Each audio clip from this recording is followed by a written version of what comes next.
اللہ اللہ اللہ۔ تو مسجد کے جو امام کی جو سلیکشن ہوتی ہے نا، جس قسم کے لوگ ہیں ان کو ویسا ہی امام پسند آتا ہے. تو وہ اگر سارے پاگل ہیں تو ان کو عقل مند امام پسند نہیں آئے. اب بعض لوگوں کی عادت ہے شور شرابی کے، ہر وقت اسپیکر پکڑ کر وہ بولتے رہو، بس ہر وقت اسپیکر پکڑ کے وہ پورے محلے کو 24 گھنٹے پریشان رکھو. ان کو خاموش امام پسند، بولو بھائی، خاموش امام چپکے سے آئے، نماز پڑھائے اور پتلی گلی سے نکل گئے، چیخ چیخ کے دعائیں نہ کرائے ہو، اور ممبر اور محراب پر صبح و شام پروگرام نہ کرے وہ، ٹھیک ہے نا. اور جتنی بھی کبھی وہ دعائیں ہو رہی ہیں مختلف چندہ دینے والوں کے لیے، نام لے لے کے یا اللہ یہ پنکھا جن صاحب نے لگایا، یہ نا اے اللہ ان کے والدین کی مغفرت فرما دے. تو پورا چینل چلتا ہے، جیسے FM چینل چلتا ہے، ایسے مسجدوں سے بھی. اور یہ ہر طبقے میں ہے، میں کسی فرقے پہ تنقید نہیں کر رہا، ہر طبقے میں. تو بعض لوگ ہیں ان کو بولنے کا شوق ہے، ہر وقت اسپیکر ہاتھ میں لے کے بس پبلک. آپ کو پتہ ہے میں بہت نالائق آدمی ہوں، اپنی تعریفیں نہیں کر رہا، لیکن میں نے اس کا اہتمام کیا. جمعے کی نماز میں ہمارا باہر کا اسپیکر آن نہیں ہوتا نا، ایسے منع کیا ہوا ہے کہ باہر کا اسپیکر آن نہیں ہوگا. جس نے تقریر سننی ہے مسجد میں آئے، باہر والوں کو پریشان کیوں کرو بھائی. جو نہیں سننا چاہتا ہم زبردستی اس کے کان میں کیوں ٹھوسیں اپنی بات، کیوں ٹھوسیں مسلم. بعض لوگوں کا نظریہ یہ اچھی بات ہے کان میں پہنچنی چاہیے، اچھی بات کان میں ٹھونسنی نہیں چاہیے، پہنچانی ضرور چاہیے، ٹھیک ہے، ٹھونسنی نہیں چاہیے. ہاں محلے والوں کہیں امام صاحب باہر کا اسپیکر آن کریں، ہم سنتے ہیں، کوئی ایک اچھی بڑی تعداد آئے تو پھر اس پہ غور کیا جا سکتا ہے. ورنہ وہ اصل کیا ہے بھائی، جتنے لوگ آپ کی بات سن رہے ہیں، دیکھو پولیس اور عام آدمی میں فرق ہوتا ہے. پولیس والا نہیں بننا چاہیے، کیونکہ ہم پولیس اپنی بات ڈنڈے کے زور پہ سناتی ہے، حکومت بھی سناتی ہے. تو یہ حکومت پہ یہ چیزیں جچتی ہیں کہ جو نہیں بھی سننا چاہ رہا، یا عدالت بھی سناتی ہے، سرکولر بھیج دیتی ہے، نوٹس لگا دیتی ہے، پہنچ جاؤ، اخبار میں اشتہار دے دیتی ہے، لازمی نہیں ہوا تو پھر آپ کے خلاف فیصلہ کر دیتی ہے.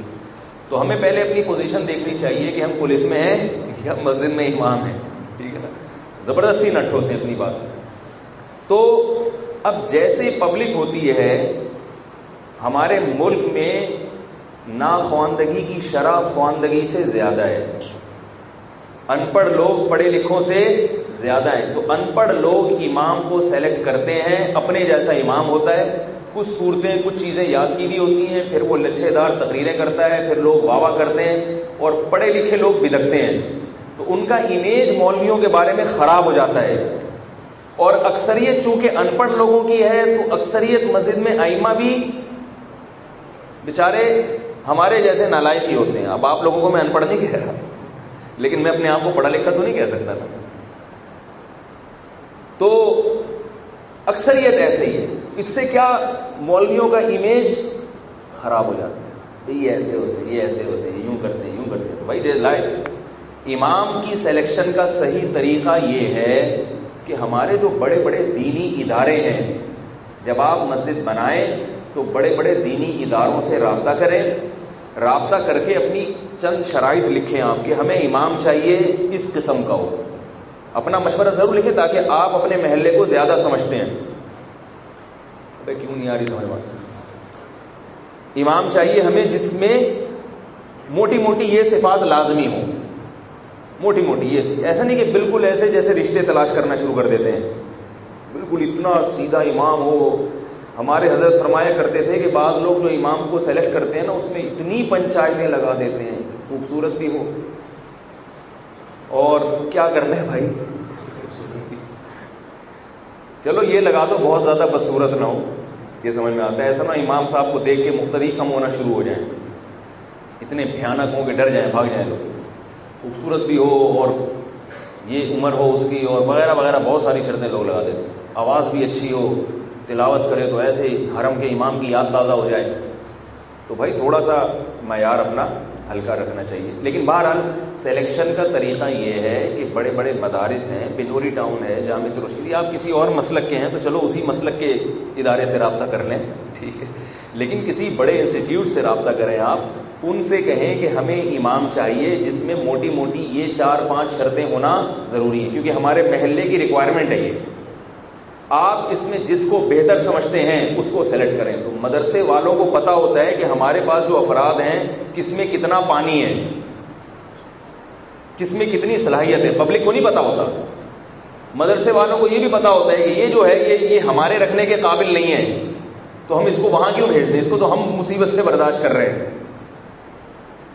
ہر طرح کے لوگ ہر جگہ ہوتے ہیں کہ نہیں ہوتے؟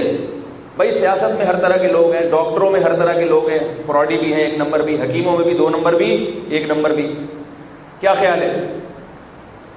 اور تاجروں میں 2 نمبر بھی 1 نمبر بھی. تو مولویوں میں نہیں ہوں گے کیا؟ مولویوں میں بھی ہوں گے.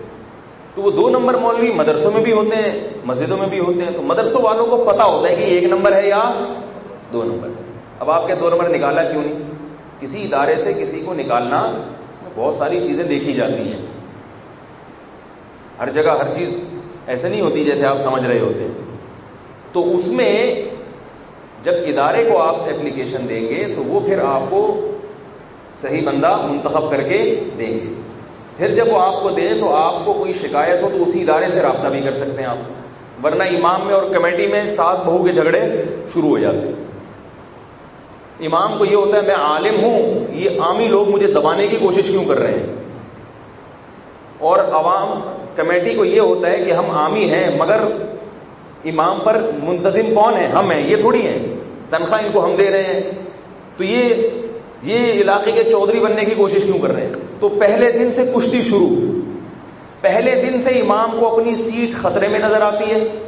لہذا امام پبلک میں جو اچھے اچھے طاقتور لوگ ہوتے ہیں ان سے تعلقات بڑھانا شروع کہ یار یہاں محلے میں اپنے قدم جماؤ.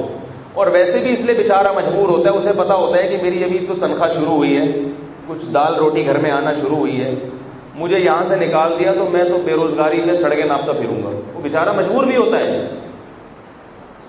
نہیں یاری میرا خیال بس وہ اس لیے بھی عوام سے تعلقات بڑھانے کی کوشش کرتا ہے کہ میں علاقے میں مضبوط ہو جاؤں تاکہ میرے گھر کا کچھ سالن روٹی، اس کو بیچارے کو نہ گورنمنٹ میں کوئی جاب ہے، وہ مسجد میں تھوڑی سی تنخواہ پہ آیا ہوتا ہے بیچارہ، اس سے تھوڑی سی اس کو سانس لی ہوتی. مدرسوں میں تو تنخواہیں کم دی جا رہی ہیں، مسجدوں میں بھی کم تنخواہیں، تھوڑی سی اس کو سانس آنا شروع ہوتا ہے یار کچھ.